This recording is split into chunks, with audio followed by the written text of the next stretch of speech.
Camera ready आहेत का? आमचा आवाज दाबण्याचा प्रयत्न होत नाही. भाऊ रेडी होयचे बहुमत. मध्ये येतात मला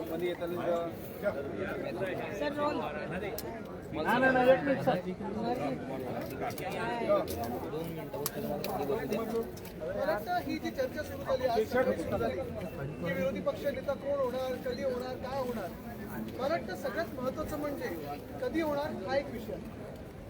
महाराष्ट्रासारख्या राज्यामध्ये एवढं निवडणुका झाल्यानंतर निवडणूक आयोगाच्या आशीर्वादानं बहुमताचं सरकार बसलेलं आहे आणि तरी नेमकं कोणाला घाबरतायत, कशाला घाबरतायत ते. विरोधी पक्ष नेतं वरच्या हाऊसमध्ये असेल किंवा खालच्या हाऊस म्हणजे विधानसभेत असेल किंवा विधान परिषदेत असेल, दोन्हीकडे नसताना सरकारला नेमकी कशाची भीती आहे. बरं असं झालेलं आहे की सरकारमध्येच दोन विरोधी पक्ष नेते तयार होत नाहीत ना, असा देखील प्रश्न कदाचित मुख्यमंत्र्यांना पडला असेल. आणि म्हणून कुठच्याही बदल झालेला आहे विरोधी पक्षाच्या प्रस्तावाच्या ह्याच्यात या अफवांवर विश्वास ठेवू नका. कोणी बातमी पेरलेली आहे, कधी पेरलेली आहे, कुठच्या माणसाने पेरलेली आहे, आम्हाला सगळं माहिती. पण एक लक्षात घ्या तुम्ही, जे आमच्या कानावर होतं की सत्ताधारी जे बाक आहेत, एक पक्ष दोन गट असे जे आहेत, त्याच्यातून एका गटामधून 22 आमदार मुख्यमंत्र्यांच्या हाती लागलेले आहेत. जर तुम्ही गेल्या एका वर्षाचा अभ्यास केलात तर त्यांची कामं असतील, त्यांना फंड असेल, चांगलं मिळालेलं आहे. आणि उठ सांगितलं उठ, बस सांगितलं बस, उडी मार सांगितलं तर उडी मार, असं ते आता मुख्यमंत्र्यांच्या इशाऱ्यावर नाचायला लागले. नेमकं कोणी याच्यातून धसका घ्यायचा हे ज्यांनी बातमी पेरली आहे हे त्यांना कळेल. बातमी कोणी पेरली असं वाटतं तुम्हाला? देवेंद्र फडणवीस यांनी उद्धवजींवर टीका केली होती, भाषात्मक होती की इंडिगो क्रायसिसमध्ये उद्धव ठाकरे, तुम्हाला माहिती असेल की इंडिगो विमानात जात नाही, चार्टर्डनी येतात. आणि आज भाजपचे आमदार प्रसाद लाड आणि चित्रा वाघ आणि प्रवीण दरेकर हे चार्टर्ड विमानाने आले. ते ट्विट सुद्धा त्यांनी केलं, मग ते डिलीट करायला लागलं. मला वाटतं काल फडणवीस साहेबांनी जी टीका उद्धव साहेबांवर केलेली आहे ह्याच्यात 2-3 गोष्टी महत्त्वाच्या पाहण्यासारख्या. पहिली गोष्ट म्हणजे कशासाठी ही टीका केली, जे इंडिगोचं पूर्ण गोल झालेलं आहे तिकडच्या सगळ्या पॅसेंजरचे हक्क उडवण्यासाठी केली का, त्याच्यावर लक्ष विचलित करण्यासाठी केली का, केंद्र सरकार किंवा भाजपचं केंद्र सरकार याला प्रश्न विचारत नाही म्हणून केली का, हा सगळ्या एक वेगळी गोष्ट झालीच. पण काल स्वतः मुख्यमंत्री हे चार्टर्ड प्लेनने आले, त्यांचं विमान दोनदा मुंबईला गेलं, इतर मंत्र्यांना आणलं, दोन्ही उपमुख्यमंत्री चार्टर्ड प्लेनने आले. आज काही भाजपचे आमदार चार्टर्ड प्लेनने आले. पण ह्याहून पुढे जाऊन मी तुम्हाला सांगतो, विधानसभेच्या प्रचाराचं तर वेगळंच. आत्ता सगळ्याच्या नगरपंचायत आणि बाकीच्या निवडणुका चालू आहेत, तेव्हा एक मुख्यमंत्री आणि 2 इल्लिगल उपमुख्यमंत्री म्हणजे पद ती खरं ग्राह्य पकडू शकत नाही. हे कुठच्या हेलिकॉप्टरने फिरतात, ते इंडिगोने फिरतात, स्पाइस जेटने फिरतात, एसटी पकडून फिरतात, गाडीने तरी फिरतात का? एक उपमुख्यमंत्री तरी असे आहेत जे गद्दार आहेत, त्यांच्या गावी जायला रस्ते नाही आहेत, 2-2 हेलिकॉप्टर जातात. तसंच जर पाहिलं गेलं तर आत्ताच्या निवडणुकांमध्ये हे हेलिकॉप्टर घेऊन मंत्री, उपमुख्यमंत्री, मुख्यमंत्री फिरत आहेत. त्या हेलिकॉप्टरमधून ज्या बॅगा येत आहेत त्याच्यातून कुठच्या आनंदाचा शिधा वाटला जातोय हे देखील आम्हाला कळावं. कारण आम्ही ज्या विमानातून आलो आमच्या बॅगा कशा एवढ्या मोठे नसते, ते प्रचारात 3 तासासाठी कुठे जातात, 30 मिनिटासाठी जातात, पण आनंदाचा शिधा ह्या मोठ्या मोठ्या बॅगेतून घेऊन जातात. हा कुठचा वाटप नेमका होतं. आणि म्हणून मी तुमचं सगळ्यांचं लक्ष पुन्हा एकदा या गोष्टीवर आणतो की आपल्या देशामध्ये 2014च्या आधी किती वेगळे एअरलाईन होते बघा, आणि नंतर 14 नंतर हे एअरलाईन मारत मोनोपोली झाली आणि केंद्र सरकारचं देखील ही एअरलाईन ऐकत नाही. अशी दादागिरी करून केंद्र सरकारलाच ते उत्तर देणं गरजेचं आहे. नुसतं एका मंत्र्याला नाही, तर केंद्र सरकार नेमकं काय करतंय ह्याच्यावर प्रश्न आहे.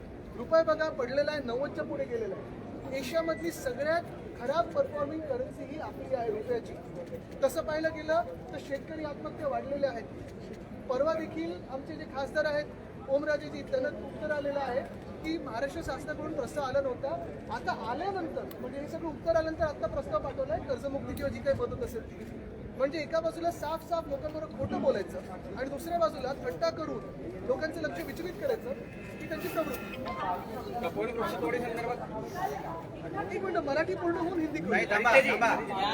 तपोवन मोडी संदर्भात जे आहे गिरीश महाजन असं म्हणतात उद्धव ठाकरे आणि राज ठाकरे त्यांना काही तपोवन संदर्भात आपली भूमिका आहे. बघा याच्यात गैरसमज म्हणजे तपोवन नाशिकमध्ये, मग आत्ता मी इकडे ठाण्यामध्ये 700 झाडं तिथे, परत मुंबईमध्ये संजय गांधी नॅशनल पार्क हे देखील त्यांनी आता तिथे शेतकऱ्यांचे बंगले आहेत, तुम्हाला माहिती आहे येऊरमध्ये कोणाचे बंगले आहेत. ते छाटायला जाणार, त्याचं वेगळं एक मॅप बनवतात, प्लॅन बनवतात.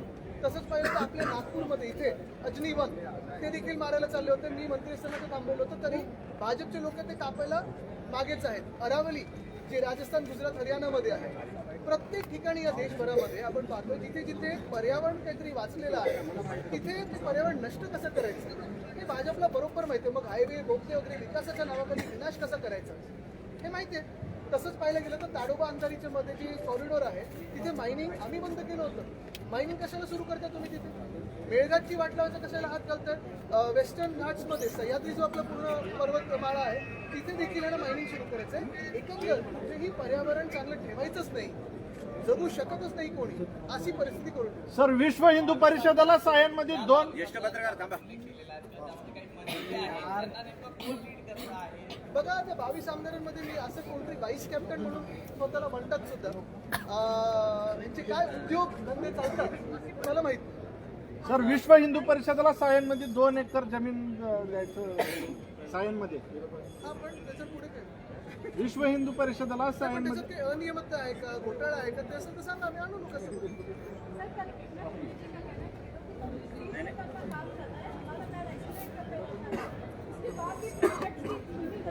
बिल्कुल, क्योंकि इनका पैर एक्सीलेटर पे रहता है लेकिन आंखें पैसों पे रहती है, रास्ते पे नहीं रहती. इसलिए तो हमें स्पीड ब्रेकर गतिरोधक बनना जरूरी होता है. आदित्यजी, विरोधी पक्ष नेते पदावरून टोलवाटोली का होत आहे?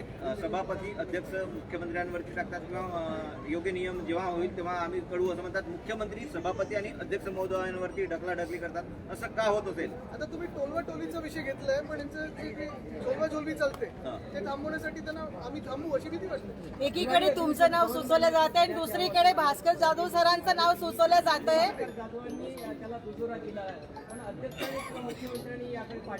हो, कारण थंडीच नाही तर हिवाळी अधिवेशन जेव्हा सुरू होईल. पण गंमत जरी बाजूला ठेवली तरी एक महत्वाचं आहे, जे आत सगळी चर्चा होते, अर्थात बीएससीच्या चर्चा बाहेर पडत नाही, बरोबर आहे. पण ते जरी झालं तरी हे नेमकं अधिवेशन आपण पाहतोय, म्हणतात 7 दिवसाचं, चर्चा आहे 5 दिवसात उरकतील. तसं पाहायला गेलं तर सगळ्यात मोठं जे काही कामकाज आहे ते सप्लिमेंटरी डिमांडचं, पुरवणी मागणी. पण नेमकं काय नक्की चर्चेला तुम्ही आणणार आहात? कुठेतरी काही पॉलिसी चर्चा आणणार आहे का? जे शेतकऱ्यांचं नुकसान झालं त्याच्यावर चर्चा होणार आहे का? काय मदत तुम्ही दिली त्याच्यावर चर्चा होणार आहे का? शहरांचं जे आपण पाहतोय सगळी वाट लागत चालली त्याच्यावर काही चर्चा होणार आहे का? अजनीवन असेल, तपोवन असेल, पुण्यातलं रिव्हरफ्रंटचा पूर्ण विनाश करण्याचा प्रयत्न असेल, त्याच्यावर चर्चा होणार आहे.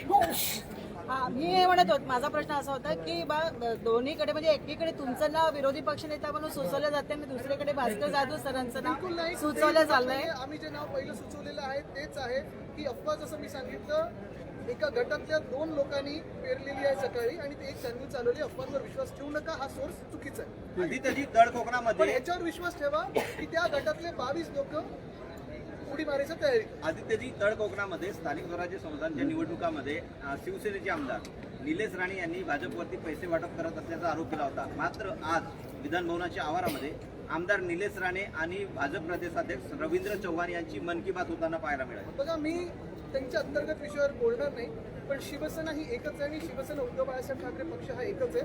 बाकीचा मिंदेगाच्या बद्दल त्यांना शिवसेना बोलणं योग्य नाही, त्यांनी सगळं चोरलेलं आहे. काय सांगाल म्हणजे ह्यांनी आता जाऊन शेतकऱ्यांमध्ये बोललं पाहिजे की जे त्यांनी निवडणुकीच्या आधी वचनं दिली होती ती कधी पूर्ण करणार. आपल्याला आठवत असेल इकडच्याच अधिवेशनात उद्धव साहेबांनी मुख्यमंत्री झाल्या कुठेही निवडणुका समोर नजरेत नसताना देखील शेतकऱ्यांसाठी कर्जमुक्ती ही जाहीर केली होती. कर्जमाफी पण आम्ही बोलत नाही, मुक्त बोलतो आम्ही, माफ गुन्हेगाराला करतो. पण हेच सरकार, भाजपचं सरकार आणि सोबत जे गट आले ते आता थट्ट उडवतात शेतकऱ्यांची आणि सगळ्यांची. उद्धव साहेब कधी येणार आहेत सर? परवा. थँक्यू.